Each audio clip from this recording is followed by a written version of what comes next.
Until a year ago, I believed I had the perfect life, a loving husband, a stepdaughter I adored, and a career that filled me with pride. But that all changed when I discovered the devastating lengths someone would go to in order to destroy a family.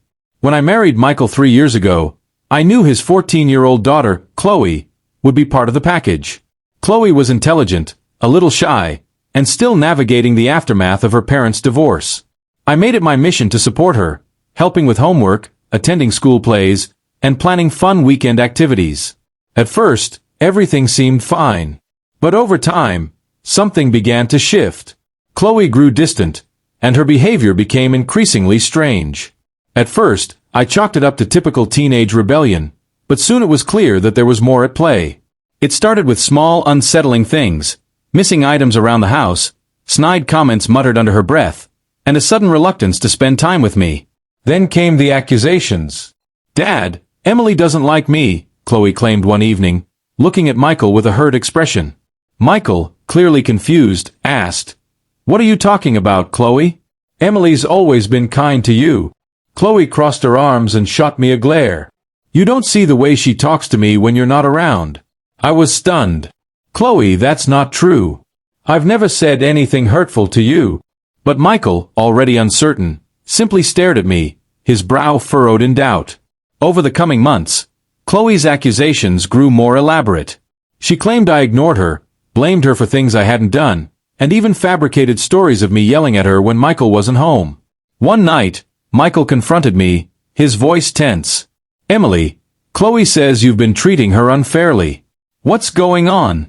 I felt like I was losing my grip on reality. "Michael, none of this is true. I don't know why she's saying these things." Michael sighed, his face etched with frustration. "I don't know what to believe anymore." The atmosphere in our home became suffocating. Michael was torn between his daughter and me, and no matter how much I tried to explain myself, Chloe always seemed to find a way to make me look like the villain. The final straw came on Chloe's 15th birthday. I had spent weeks planning a surprise party for her. A day filled with her favorite cake, decorations, and all her friends. I thought it would be a memorable celebration. But when Chloe walked in and saw the party, instead of the joy I expected, she burst into tears. "Why would you do this without asking me?" she sobbed, her face contorted in anger. "You ruined everything." Michael rushed to her side, glaring at me. "Emily, why would you plan something she didn't want?" I was heartbroken. I thought she would love it. I was just trying to make her happy. Chloe stormed off, leaving me standing there in front of confused guests. It became painfully clear that, no matter how much I tried, I could never win with Chloe. After the chaos at her birthday, things only got worse. Michael's trust in me was fading, and I felt like a stranger in my own home. Chloe's behavior became more audacious. She twisted my words, fabricated events that never happened, and played the victim in front of Michael. One day, Michael confronted me with a new accusation that left me speechless. "Chloe told me you said she wasn't welcome here anymore. Is that true?" My stomach dropped. "Michael, I would never say that." He was insistent. "She said you told her that yesterday after I left for work." I felt my frustration rising. "Michael, I've spent the last 2 days preparing her favorite meal and cleaning up after her study group. Why would I do that if I didn't want her here?" But despite my protests, Chloe's version of events always seemed to win Michael over. Her tears and trembling voice had an almost magical ability to convince him. One evening, I overheard Chloe on the phone in her room. Her door was slightly ajar, and I couldn't help but listen. "She's going to leave soon. I know it. Dad can't stand how she treats me. I just have to keep this up a little longer," she whispered, laughing softly. My blood ran cold. This wasn't just a case of teenage rebellion. It was a calculated and manipulative campaign to drive me out. Chloe was orchestrating my downfall, and Michael was falling for it. I knew I had to act, but I didn't know how to prove what I had just heard without seeming paranoid or vindictive. Things reached a breaking point one fateful night when Michael came home from work. His face was unreadable, and he asked me to sit down in the living room. Chloe hovered in the background, her smile smug and self-assured. "Emily, I can't do this anymore," Michael said, his voice trembling. "Chloe feels unsafe around you, and I can't have that in my house." I think it's best if you stay somewhere else for a while. Tears welled up in my eyes. Michael, are you serious? You're asking me to leave because of lies she's told you. He couldn't meet my eyes. I don't know what to believe anymore. Chloe smirked behind him, a look of triumph flashing across her face. With a heavy heart, I packed a bag and left the house that night. But as I walked out the door, I made myself a promise. Chloe wouldn't win. Staying with a friend gave me time to think. I reviewed every interaction, every argument, and every detail that could help prove my innocence. Chloe's behavior wasn't just typical teenage defiance, it was manipulative and calculated. I realized I had to take a stand, but I wouldn't do it out of anger. I would do it with the truth.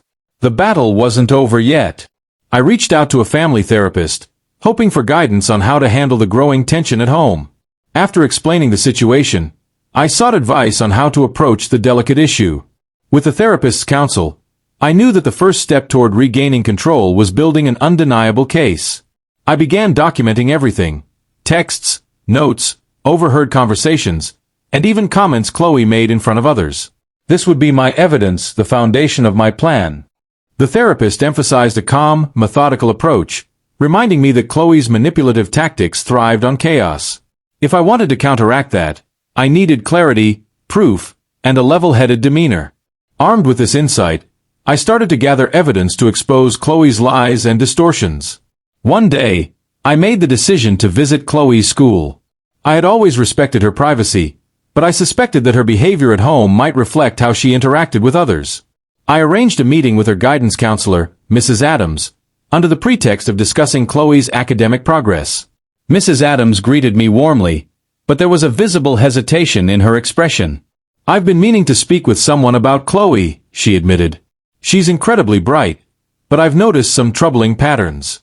She tends to blame others when things don't go her way, and can be, let's say, manipulative in social settings." Hearing this felt like a validation of everything I had been experiencing at home. I cautiously asked, "Has she mentioned anything about conflicts at home?" Mrs. Adams answered carefully, "She has mentioned some issues, but the stories don't always align. I've been hesitant to intervene without solid evidence." Her words were a revelation. Chloe's behavior wasn't just limited to our home, it was a consistent pattern. This only strengthened my resolve to take action. Back at my temporary residence, I sifted through old texts, emails, and notes I had collected. I even found a journal Chloe had accidentally left out one day. It was a disturbing collection of twisted grievances, half-truths, and fabricated stories about me. One entry stood out: "If Dad thinks she's the bad guy, I can finally get the attention I deserve." Reading this chilling entry solidified my belief that Chloe's actions were rooted in insecurity, but they were causing real harm.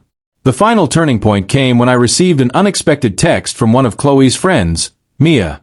She had overheard Chloe bragging about how she had successfully gotten rid of me and was gloating about it. Mia felt compelled to reach out, saying, "I thought you should know. It's all part of her plan to make you look bad." Armed with this message, along with the growing pile of evidence, I knew it was time to confront Michael. But I also wanted Chloe to face the consequences of her actions in a way that would encourage accountability, not punishment. I arranged a meeting with Michael at the therapist's office, where I laid out all the evidence I had gathered. As I spoke, I could see the dawning realization on his face. "Why didn't you tell me sooner?" he asked, guilt heavy in his voice. "I tried, Michael," I replied, my voice steady but firm. "But you were too blinded by Chloe's manipulation to see it. I love her, but this behavior has to stop. For everyone's sake." When Chloe was brought into the session, her initial defiance quickly crumbled under the weight of the evidence. The therapist skillfully guided the conversation, ensuring it remained constructive. I wanted you to notice me more," Chloe admitted, her voice quivering. "It felt like she was taking you away from me." For the first time in months, I saw a glimpse of the vulnerable teenager Chloe truly was, beneath the mask of manipulation. It became clear that Chloe needed help, and as a family, we committed to getting it for her. But I also made it clear that I would no longer tolerate being treated as a scapegoat. Boundaries were set, and Michael apologized profusely for not believing me sooner. That confrontation in the therapist's office marked a turning point, but it was just the beginning of a long journey. Michael was overcome with remorse for his previous behavior. To show his sincerity, He took me out to dinner, away from the tension of home. "I should have trusted you," he said, his voice heavy with guilt. I let Chloe's words cloud my judgment because I was so afraid of losing her too. "I see now how much I've hurt you." Hearing those words felt like a balm to my already fragile heart, but I knew that trust wasn't something that could be repaired with just an apology. I looked at him and said, "I'm willing to try, but we both need to work on rebuilding what we've lost." Michael agreed, and for the first time in months, I felt as though we were truly on the same team. Through therapy, Chloe began to open up about her feelings of abandonment after her mother left. Her manipulative behavior had been a misguided attempt to gain control and attention. While her progress was slow, there were signs of change. She began offering more sincere apologies, and more importantly, took steps to repair our relationship. One evening, she handed me a small card with a note inside. "I'm sorry for what I did. I hope we can start over." It wasn't perfect, but it was a start. We also established firm boundaries. Chloe needed to understand that manipulation would no longer be tolerated. Michael and I presented a united front. We created family rules, one of which included weekly dinners where we would share the highs and lows of our week. Initially, these dinners were awkward, but gradually, we found moments of connection. A few months later, Michael surprised me with a weekend getaway. "You deserve a break," he said with a warm smile. The gesture reminded me of the man I had fallen in love with. Meanwhile, Chloe continued therapy, and though her transformation wasn't immediate, she began to rebuild her relationships, not just with me, but with her peers as well. It wasn't an overnight change, but she was putting in the work. And so were we. As a family, we were learning how to heal, rebuild, and move forward together.